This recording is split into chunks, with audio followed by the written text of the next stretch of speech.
आज Doubtnut app download करें। Doubtnut पर अपने सभी गणित, रसायन विज्ञान, भौतिक विज्ञान और जीव विज्ञान के डाउट्स का करो सफाया। बस प्रश्न की फोटो खींचो, एक ही प्रश्न को क्रॉप करो और तुरंत वीडियो सोल्यूशन पाओ।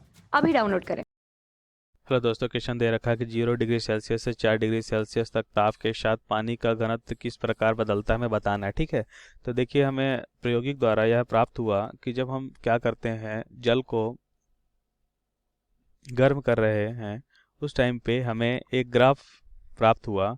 वह ग्राफ हम देख रहे हैं, कुछ इस तरह से वह ग्राफ प्राप्त होता है हमें।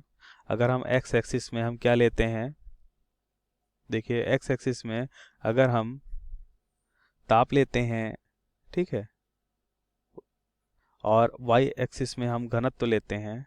ठीक, ताप हम लेते हैं जो वह लेते हैं 0 डिग्री या बोल सकते हैं डिग्री सेल्सियस में, और जो घनत्व लेते हैं वो हम लेते हैं ग्राम प्रति सेंटीमीटर क्यूब में। ठीक है, तो क्या देखा गया कि जो पानी का जो घनत्व है वह 4 डिग्री सेल्सियस, अगर यहाँ पर देखते हैं 0 1 2,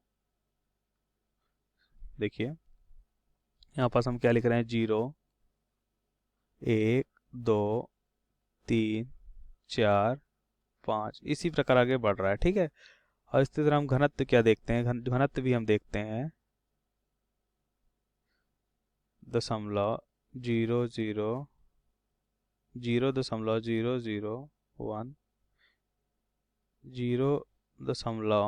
0.002, इसी प्रकार यह बढ़ता हुआ एक हमें पॉइंट मिलता है, वह होता है 1। ठीक, 1.0 हो जाता है। ठीक है, तो यहाँ पास हम क्या देखते हैं कि जो जल है वो 4 डिग्री सेल्सियस पे उसका जो घनत्व कितना प्राप्त होता है, 1 ग्राम प्रति सेंटीमीटर क्यूब प्राप्त होता है। ठीक है, और जो उसका ग्राफ देखा गया वह ग्राफ कुछ इस तरह से प्राप्त हुआ।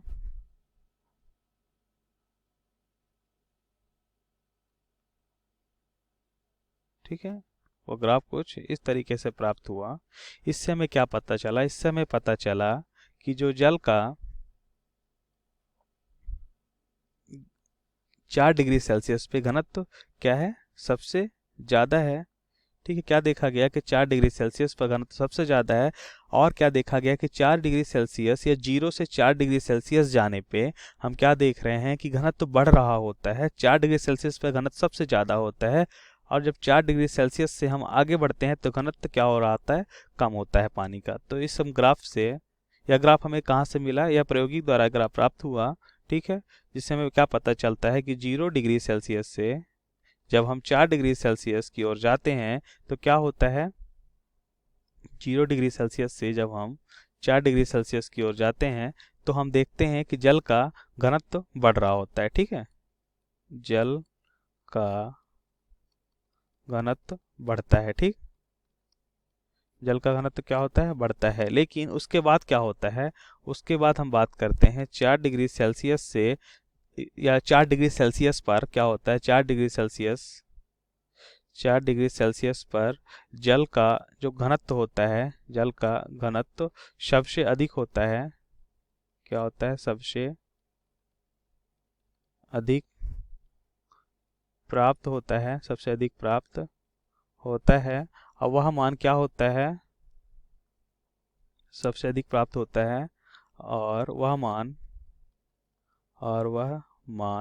कितना होता है, 1 ग्राम प्रति सेंटीमीटर क्यूब। व अगर हम बात करते हैं एसआई मात्रक में तो 1000 किलोग्राम प्रति मीटर क्यूब होता है। ठीक, यह बात हमें याद भी रखनी है कि जल का जो घनत्व है 1 ग्राम प्रति सेंटीमीटर क्यूब, व लिख सकते हैं हम 1000 किलोग्राम प्रति मीटर क्यूब होता है। ठीक है, अच्छा अब हम बात करते हैं, उसके बाद हम क्या देखते हैं, हम देखते हैं कि जब हम 4 डिग्री सेल्सियस से अधिक ताप पे देखते हैं, 4 डिग्री सेल्सियस से अधिक ताप पर हमें क्या समझ में आ रहा है, 4 डिग्री सेल्सियस से अधिक ताप पर कि घनत्व जो है क्या हो रहा है। देखिए घनत्व, देखिए इस, अगर इस ताप पे देखिए, हम इस ताप पे देखते हैं तो क्या होता है, घनत्व कम हो रहा है। ठीक है, उसके बाद अगर हम इस ताप में देखें तो फिर और घनत्व कम हो रहा है। इससे हम समझ में आ रहा है कि क्या हो रहा है, 4 डिग्री सेल्सियस से अधिक ताप पर जल का घनत्व कम होता जाता है, ठीक है, कम होता जाता है। Thank you. कक्षा 6ठी से 12वीं से लेकर नीट, IIT, JEE वो एडवांस के लेवल तक 1 करोड़ से ज्यादा छात्रों का भरोसा। आज ही डाउनलोड करें डाउटनेट ऐप या व्हाट्सएप करें अपने सारे डाउट्स 8400 400 400 पर।